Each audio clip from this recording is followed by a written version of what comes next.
Hello दोस्तों, welcome करता हूं मैं आपको आपके अपने यूट्यूब चैनल सिविल इंजीनियर एफबीएच में। तो दोस्तों, जो हमारी आज की वीडियो है इसमें हम सर्वेइंग के जो ऑब्जेक्टिव क्वेश्चंस एमसीक्यूज हम डिस्कस करने वाले थे उसका पार्ट नंबर 2 है हमारे पास। तो 25th क्वेश्चन तक हमने जो है पहले वीडियो में कवर किया था। तो आज हम क्वेश्चन नंबर 26 से स्टार्ट करने वाले हैं। तो यहाँ पर पहला ही क्वेश्चन जो हमारे पास दिया हुआ है, for a tacheometer the additive constant and multiplicative constant are respectively. तो हमारे पास जो टैक्योमीट्रिक मेथड होता है, टैक्योमीट्री जो हम यूज़ करते हैं, तो वहाँ पर अगर हमें हॉरिजॉन्टल डिस्टेंस मेजर करनी होती है तो वो होती है D = KS + C। तो यहाँ पर K जो होता है ये होता है मल्टीप्लिकेटिव कांस्टेंट और C होता है हमारा एडिटिव कांस्टेंट। लेकिन टैक्योमीटर के केस में हम एनालिटिकल लेंस यूज़ करते हैं, तो उसके केस में हमारे पास मल्टीप्लिकेटिव कांस्टेंट K की वैल्यू जो है वो 100 होती है और हमारे पास एडिटिव कांस्टेंट जो C की वैल्यू है वो 0 होती है। तो ये चीज़ें आपको याद रखनी है। तो यहाँ पर पहले मल्टीप्लिकेटिव कांस्टेंट, पहले एडिटिव कांस्टेंट पूछा गया है, तो एडिटिव 0 होता है और मल्टीप्लिकेटिव हमारे पास 100 होता है। तो ये भी आपको ध्यान रखना है कि पहले एडिटिव पूछा गया है तो एडिटिव हमारा 0 होता है और मल्टीप्लिकेटिव जो है वो 100 पूछा गया है। तो इसके बाद आ जाते हैं हमारे पास नेक्स्ट जो क्वेश्चन है 27th question, the sensitivity of the bubble tube can be increased by.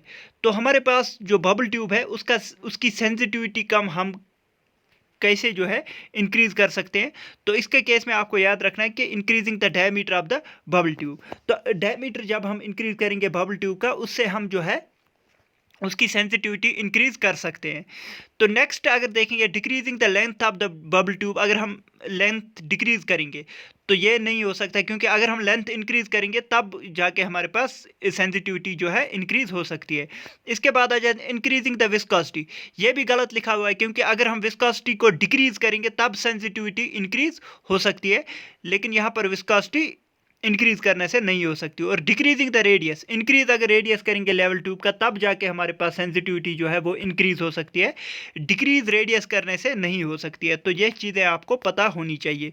अब आ जाते हैं हमारे पास नेक्स्ट जो क्वेश्चन है हमारे पास question number 28, the curve composed of two arcs of different radii having their centres on the opposite sides of the curve is known as. तो हमारे पास जो कर्व होती है, दो कर्व्स अगर एक जगह पर हमारे पास मिल रही है, मतलब कि एक कर्व ऐसे है, इसका रेडियस, इसका सेंटर कुछ यहाँ से है, मतलब कि इस कर्व का सेंटर कुछ यहाँ से है, और दूसरा कर्व ऐसे है तो इसका सेंटर कुछ इस साइड से है। तो यहाँ पर एक कर्व का सेंटर एक साइड से है और दूसरे कर्व का सेंटर जो है वो दूसरे साइड से है, तो उसे हम क्या कहते हैं, उसे हम कहते हैं रिवर्स कर्व। तो रिवर्स कर्व क्या होता है हमारे पास, अगर एक कर्व का जो सेंटर है वो एक साइड से है और दूसरे कर्व का सेंटर दूसरे साइड से है, तो उसे हम रिवर्स कर्व कहते हैं। तो इसके बाद आ जाते हैं हमारे पास नेक्स्ट है हमारे पास, it is more difficult to obtain the good results while measuring the horizontal distance by stepping. तो स्टेपिंग यहाँ पर हिल पे जब हम भी सर्वेइंग करते हैं, फॉर एग्जांपल ये हिल है हमारे पास, तो ये पूछा गया है कि हमें डिफ़िकल्ट कब लगेगा।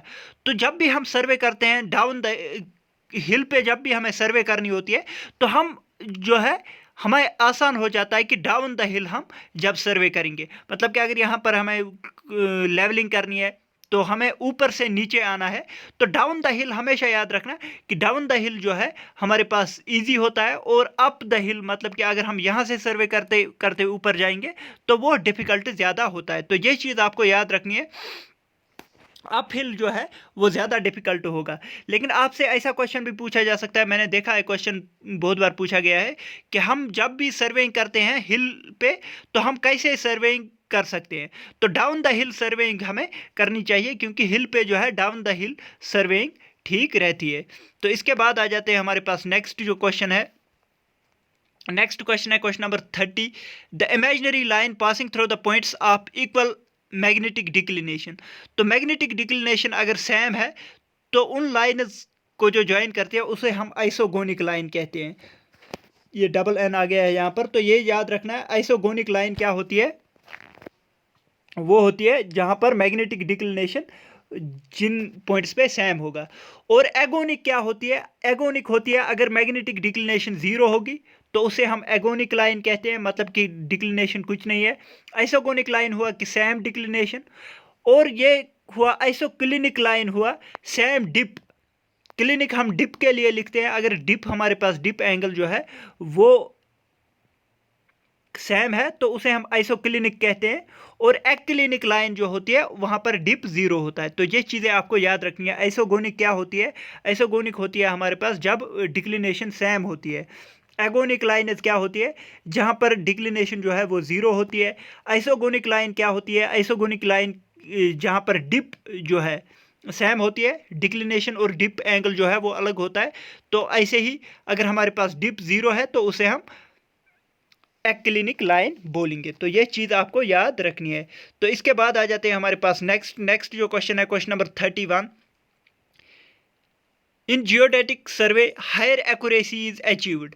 तो हम जियोडेटिक सर्वे में हायर एक्यूरेसी कैसे अचीव कर सकते हैं? क्यों कर सकते हैं? क्योंकि हमारे पास जो है हमने कर्वेचर ऑफ अर्थ जो है उसको कंसिडर किया हुआ है, इसीलिए एक्यूरेसी ज़्यादा होती है in case of geodetic surveying. क्योंकि जियोडेटिक सर्वेइंग में हम कर्वेचर भी अर्थ का ले लेते हैं, तो हम प्लेन सरफेस नहीं मानते हैं। तो प्लेन सरफेस जब हम नहीं मानेंगे तो हम जो है सर्वेइंग में जो ये कर्वेचर का इफेक्ट है इसको भी कंसिडर करेंगे। इसीलिए जो है जियोडेटिक सर्वेइंग में हमारे पास एक्यूरेसी ज़्यादा होती है। इसके बाद आ जाते हैं हमारे पास नेक्स्ट क्वेश्चन है, question number 32। Refraction correction is completely eliminates the curvature correction, partially eliminates the curvature correction. तो यहाँ पर ये याद रखना है आपको कि कर्वेचर करेक्शन जो है वो रिफ्रैक्शन करेक्शन में जो है पार्शियली जो है इसको एलिमिनेट किया जाता है। क्योंकि आपको पता ही होगा, अगर आपको पता है तो हमारे पास 0.782 जो है हमारे पास 0.782 डी स्क्वायर जो है ये नेगेटिव में होता है हमारे पास। ये होता है हमारे पास कर्वेचर करेक्शन।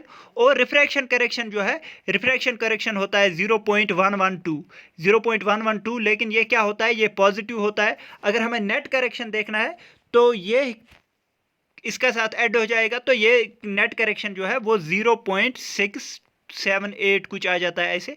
तो मतलब कि ये जो यहाँ पर रिफ्रैक्शन करेक्शन है इसकी वजह से हम कर्वेचर करेक्शन को क्या करते हैं? इसको डिक्रीज करते हैं। तो partially eliminate the curvature correction, मतलब कि रिफ्रैक्शन करेक्शन से हमारे पास कर्वेचर करेक्शन कम हो जाता है। तो ये चीज़ आपको पता होनी चाहिए। अगर आपने सर्वेइंग देखे हैं, कर्वेचर करेक्शन आपको याद रखने हैं, इसके फार्मूले रिफ्रैक्शन करेक्शन के भी याद होने चाहिए। और आपको नेट करेक्शन जो है उसका भी याद होना चाहिए। तो इसके बाद आ जाते हैं हमारे पास नेक्स्ट क्वेश्चन है, question number 33। Setting out the curve by two theodolite method involves. तो अगर हम टू थियोडोलाइट मेथड से एक कर्व डिज़ाइन करते हैं तो वहाँ पर सिर्फ और सिर्फ एंगुलर मेजरमेंट्स ही हम लेंगे, लीनियर मेजरमेंट्स वहाँ पर नहीं की जाती है। तो ऐसा भी क्वेश्चन पूछा जाता है कि setting out curve by two theodolite method does not involve. तो क्या इन्वॉल्व नहीं करता है? लीनियर मेजरमेंट्स इन्वॉल्व नहीं करता है। सिर्फ और सिर्फ एंगुलर मेजरमेंट से ही हम क्या कर सकते हैं? हम एक कर्व ड्रा कर सकते हैं। तो ये चीज़ आपको याद रखनी है कि एंगुलर मेजरमेंट्स सिर्फ हम करने पड़ते हैं जब हम टू थियोडोलाइट मेथड से कर्व जो है ड्रा करते हैं।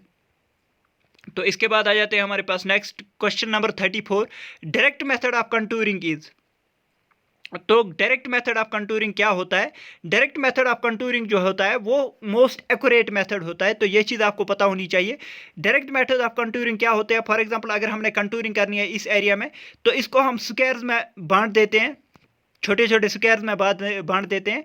और यहाँ पर जो है हर एक पॉइंट पर हम क्या करते हैं? हर एक पॉइंट पर हम लेवल लेके रीडिंग ले लेते हैं। तो इसी को हम डायरेक्ट कंटूरिंग कहते हैं। तो डायरेक्ट कंटूरिंग जो है मोस्ट एक्यूरेट मेथड होता है, क्योंकि हम यहाँ पर जो भी पॉइंट हमें मिलता है तो उस सारे पॉइंट्स पे हम जो है रीडिंग्स लेते हैं। इसीलिए ये डायरेक्ट मेथड ऑफ कंटूरिंग जो होता है वो मोस्ट एक्यूरेट मेथड होता है और सबसे ज़्यादा टाइम इसी पे लगता है। मतलब कि क्विक मेथड नहीं होता है हमारे पास डायरेक्ट मेथड ऑफ कंटूरिंग। इसके बाद आ जाते हैं हमारे पास next. On a diagonal scale it is possible to read up तो ये अभी भी क्वेश्चन आया था पिछली वीडियो में। तो हमारे पास डायगोनल स्केल जो होती है, एक होती है लीनियर स्केल जहां पर हम 2 डायमेंशन मेजर करते हैं, मतलब कि सेंटीमीटर और मिलीमीटर मेजर कर सकते हैं। तो ऐसे ही हमारे पास डायगोनल स्केल होती है, वहां पर हम 3 डायमेंशन मेजर करते हैं, मीटर, सेंटीमीटर भी मेजर करेंगे और मिलीमीटर भी मेजर करेंगे। तो 3 डायमेंशन मेजर करते हैं हम जब हमारे पास एक डायगोनल स्केल होती है। तो इसके बाद आ जाते हैं हमारे पास नेक्स्ट जो है question number 36, close contours with higher value inwards represent.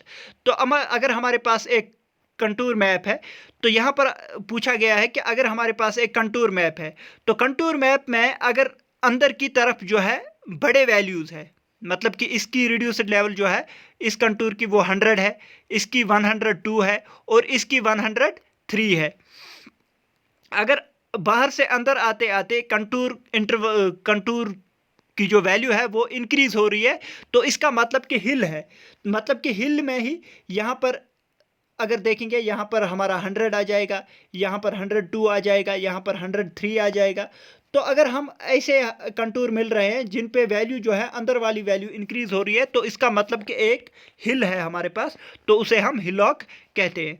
तो इसके बाद आ जाते हैं नेक्स्ट है हमारे पास, if h is the difference of height between the endpoints of the chain length, required slope correction is। तो स्लोप करेक्शन पूछा गया है आपसे। स्लोप करेक्शन मैंने आपको पिछली बार भी बोला था कि ये याद रखना है आपको। तो स्लोप करेक्शन जो है यहाँ पर फॉर एग्जांपल हमें जो है ये डिस्टेंस मेजर करनी थी, लेकिन हमने स्लोप में जो है टेप रखा, तो उसकी वजह से हमने ये डिस्टेंस मेजर कर ली।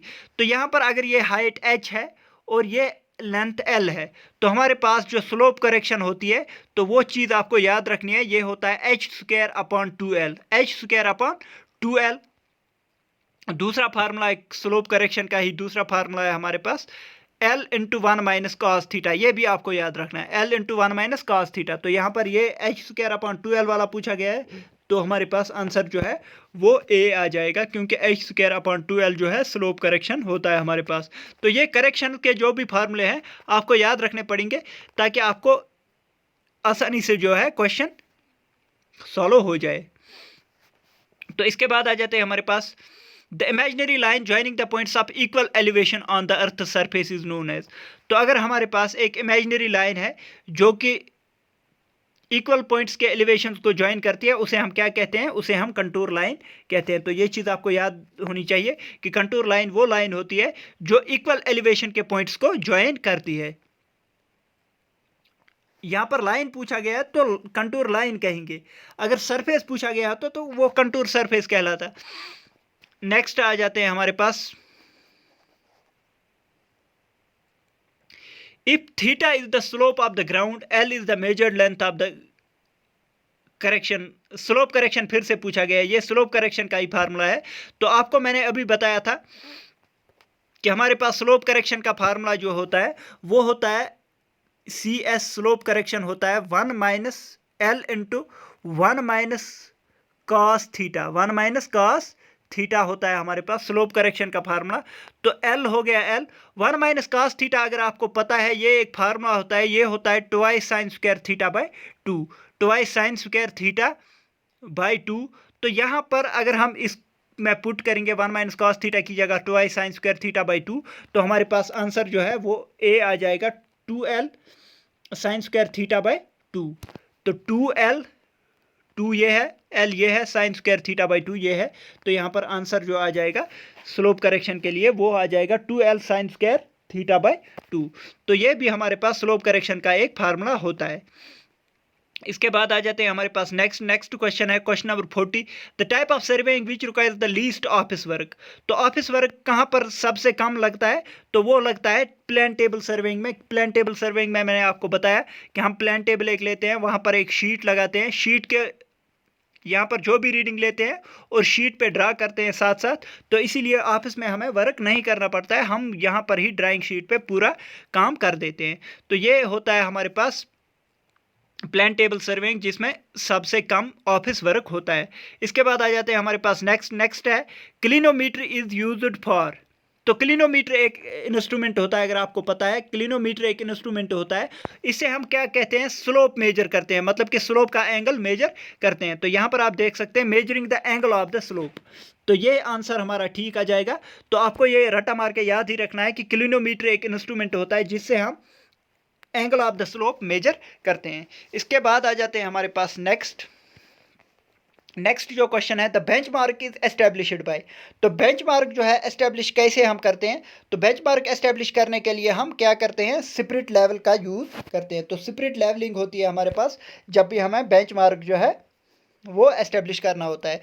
तो बेंचमार्क आपको पता ही होना चाहिए, बेंचमार्क ऐसे पॉइंट्स होते हैं जहां पर एलिवेशन जो है हमें पता होती है, मतलब कि गवर्नमेंट ने सर्वे किया होता है तो वहां पर कुछ पॉइंट्स ऐसे लोकेट किए होते हैं जिनका रिड्यूस्ड लेवल हमें फ्रॉम द सी पता होता है, तो वही होते हैं बेंचमार्क्स। तो बेंचमार्क किस वजह से हम किस लेवलिंग की मदद से करते हैं, तो स्पिरिट लेवलिंग की मदद से हम बेंचमार्क्स को लोकेट करते हैं।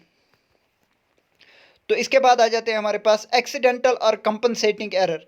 तो कंपनसेटिंग एरर जो है वो किसके प्रोपोर्शनल होते हैं, तो ये चीज़ आपको पता होनी चाहिए। तो कंपनसेटिंग एरर जो है वो compensating error directly proportional to under root L, मतलब कि रूट ऑफ लेंथ जो है इसके प्रोपोर्शनल होता है हमारे पास कंपनसेटिंग एरर्स, या फिर जिनको हम रैंडम एरर्स भी कहते हैं। तो ये चीज़ आपको पता होनी चाहिए, कंपनसेटिंग एरर्स जो होता है वो directly proportional to root of L के इक्वल होते हैं। इसके बाद आ जाते हैं हमारे पास नेक्स्ट जो क्वेश्चन है हमारे पास, question number 44, the boundary of the water of the still lake represents. तो हमारे पास सिटिल लेक जो है इसकी बाउंड्री ऑफ द वाटर क्या रिप्रेजेंट करती है। फॉर एग्जांपल हमारे पास ये लेक है, यहाँ पर वाटर लेवल जो है यहाँ तक है, तो वाटर लेवल की जो सरफेस है, ये वाटर लेवल की सरफेस हमें क्या रिप्रेजेंट करती है, तो ये रिप्रेजेंट करती है कंटूर लाइन। मतलब कि ये अगर वाटर है, वाटर लेवल ये है, फॉर एग्जांपल ये मैं दिखा रहा हूँ, यहाँ पर वाटर लेवल है, तो वाटर लेवल की जो ये लाइन होती है तो उसे हम क्या कहते हैं, कंटूर लाइन कहते हैं। और अगर इस वाटर की सरफेस पूछी जाए तो वाटर की सरफेस जो होती है वो होती है लेवल सरफेस, वो होती है लेवल सरफेस अगर वाटर की सरफेस पूछी जाए। लेकिन यहाँ पर क्या बाउंड्री पूछा गया है, मतलब कि इसके इर्द गिर्द जो ये होती है तो उसे हम कंटूर लाइन कहते हैं।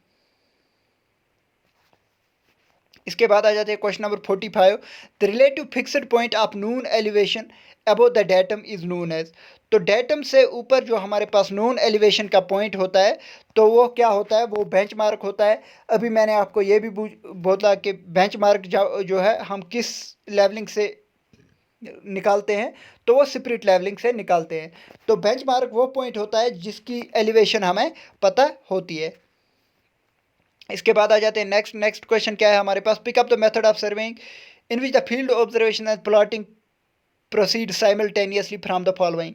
तो यहाँ पर इन सर्वेइंग में आपसे पूछा गया है कि कौन सी ऐसी सर्वेइंग है जिसमें हम प्लॉटिंग और ऑब्जर्वेशन जो है सेम टू सेम जगह पर करते हैं, तो वो है प्लान टेबल सर्वेइंग। अभी भी ऐसा क्वेश्चन पूछा गया था। तो प्लान टेबल सर्वेइंग जो है इसमें हम प्लॉटिंग और ऑब्जर्वेशन जो है एक साथ करते हैं। इसके बाद आ जाते हैं नेक्स्ट है the rise and fall method of the reduction levels provides a check on. तो राइज एंड फॉल मेथड जो है इसमें हमें अर्थमेटिक चेक किन किन पे लगता है, बैक साइड पे भी लगता है, फोर साइड पे भी लगता है, इंटरमीडिएट साइड पे भी लगता है। तो हमारे पास सब साइड्स पे चेक करते हैं हम राइज एंड फॉल मेथड। लेकिन अगर हमें हाइट ऑफ इंस्ट्रूमेंट मेथड से पूछा जाएगा तो वहाँ पर इंटरमीडिएट साइड का चेक नहीं होता है। तो राइज एंड फॉल मेथड में हर एक टाइप का चेक हम कर सकते हैं, लेकिन जो हमारे पास हाइट ऑफ इंस्ट्रूमेंट मेथड है वहाँ पर इंटरमीडिएट साइड का चेक नहीं होता है। तो इसके बाद आ जाते हैं हमारे पास नेक्स्ट क्वेश्चन जो है question number 48, the diaphragm of the Stadia theodolite is fitted with the two additional. तो हमारे पास आपको पता ही होगा जो diaphragm of the Stadia theodolite है, एक तो होता है नॉर्मल थियोडोलाइट में अगर आप देखोगे तो हमारे पास जो डायफ्राम है इसमें क्रॉस हेयर लगे होते हैं, मतलब कि क्रॉस हेयर लगे होते हैं। अगर हमें कोई भी रीडिंग लेनी होती है तो हम इस हेयर के कॉरस्पॉन्डिंग जो हमारे पास शाफ्ट होती है या स्टॉप होती है, तो स्टॉप में इस के कॉरस्पॉन्डिंग जो भी हमें लाइन मिलती है तो उसी को हम रीडिंग मान के चलते हैं। लेकिन हमारे पास स्टेडिया थियोडोलाइट पूछा गया है। स्टेडिया थियोडोलाइट में 2 एक्स्ट्रा जो है स्टेडिया हेयर्स प्रोवाइड किए होते हैं। तो यहाँ पर आपको लिखा है हॉरिजॉन्टल टू वर्टिकल हेयर्स नहीं होते हैं, हॉरिजॉन्टल हेयर्स होते हैं। सॉरी, ये हॉरिजॉन्टल डायरेक्शन में होते हैं ना, तो यहाँ पर आपको आंसर ए आ जाएगा, क्योंकि horizontal hair 2 additional horizontal hair provide किए हुए होते हैं जब हम स्टेडिया थियोडोलाइट की बात करते हैं। तो इसके बाद आ जाते हैं हमारे पास question number 49। The chaining of the sloping ground is easier along the falling gradient. तो ये आपको मैंने अभी भी बताया कि जो भी हम स्लोपिंग ग्राउंड में जो भी चैनिंग हम करते हैं तो वो हम किस पे करते हैं, फॉलिंग ग्रेडियंट पे करते हैं। मतलब कि अगर हम ऊपर से नीचे आएंगे तो हमारे पास आसानी हो जाती है जब भी हम चैनिंग करते हैं। तो इसके बाद आ जाते हैं हमारे पास नेक्स्ट है the additional lines which are measured to show the correctness of the chain survey is called।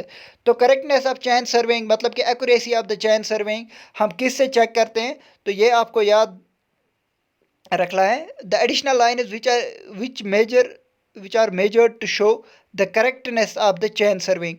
Sorry, इसका आंसर डी नहीं होगा, चेक लाइन्स। यहाँ पर इसका आंसर जो है चेक लाइन आना चाहिए। लेकिन चेक लाइन्स और प्रूफ लाइन्स जो है ये सेम ही नाम होता है। चेक लाइन्स को ही हम प्रूफ लाइन्स कहते हैं। मतलब कि इसका ए और बी आंसर आ जाएगा। ये टाई लाइन्स नहीं है, टाई लाइन्स अलग चीज़ होती है। मतलब कि अगर हमें एक्यूरेसी चेक करनी है, हमारे पास जो भी हमने चैन सर्वेइंग की है, तो उसके लिए हम कौन सी लाइन्स ड्रा करते हैं, चेक लाइन्स ड्रा करते हैं। या फिर चेक लाइन्स को ही आपको याद रखना है कि उन्हीं को प्रूफ लाइन्स कहा जाता है। ये क्वेश्चन थोड़ा गलत हुआ है। तो दोस्तों, अगर आपको आज की वीडियो पसंद आई, वीडियो को लाइक कीजिए, शेयर कीजिए अपने दोस्तों के साथ और सब्सक्राइब कीजिए हमारे चैनल सिविल इंजीनियर FBH को। थैंक यू दोस्तों, thank you for watching the video.